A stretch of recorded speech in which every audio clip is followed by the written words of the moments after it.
తీయమనండి. సహజంగా వెంటనే ఏమనొచ్చు, మీరు లెక్క చెప్పకుండా అమ్ముంటారు దాంట్లో అని చెప్పచ్చు.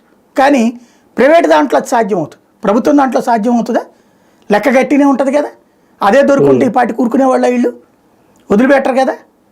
కాబట్టి లిక్కర్ అనేటటువంటిది ఏంటయ్యా అంటే మనం అమ్ముకోవాలి, బెల్ట్ షాపులు పెట్టాలా, ఇష్టం వచ్చిన ట్రేట్లు పెట్టుకోవాలా, అట్లాగే వ్యాపారస్తుల దగ్గర నుంచి దోచుకోవాలా, అలాగే బ్రాండ్స్కి సంబంధించిన దాంట్లో ఇదివరకటి మెయింటైన్ అవుతున్నాయి, ఇప్పటికి కూడా అడిషనల్గా ఈ రెగ్యులర్ బ్రాండ్స్ కూడా తెచ్చి ఉంటారు వాటిని.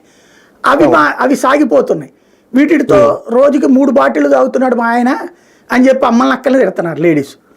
ఇవన్నీ డైవర్ట్ అవ్వాలంటే లేడీస్తో ఓటేపించుకోలేనప్పుడు ఈ తాగుబోతులతో ఓటేపించుకోవాలి. ఈ తాగుబోతులతో ఏం ఫీలింగ్ క్రియేట్ కావాలి? ఇంతకుముందు ఎట్టయితే క్రియేట్ చేశారో మీ దగ్గర డబ్బులు దోచేశాడు అని చెప్పి, ఇప్పుడు అట్లాగే దానికి నిజమని నిరూపించాలి. అందుకోసం ఈ మొక్క చేస్తారు ఇదంతా. రాబోయే రోజుల్లో మీరు చెప్పినట్టే పత్రికలు రాస్తే, టీవీలు రాస్తే కేసు పెడతారు, ఎవరో ఒకళ్ళని అరెస్ట్ చూపెడతారు, ఇదిగో మేము ఇదంతా కనిపెట్టేసామంటారు. అదొక సైకలాజికల్ గేమ్కే తప్పించి నిజమైతే ఈ పాటికి ఆగేవాళ్ళ చేతుల ఆధారాలు ఉంటే నడుస్తుంటుంది అదంతా.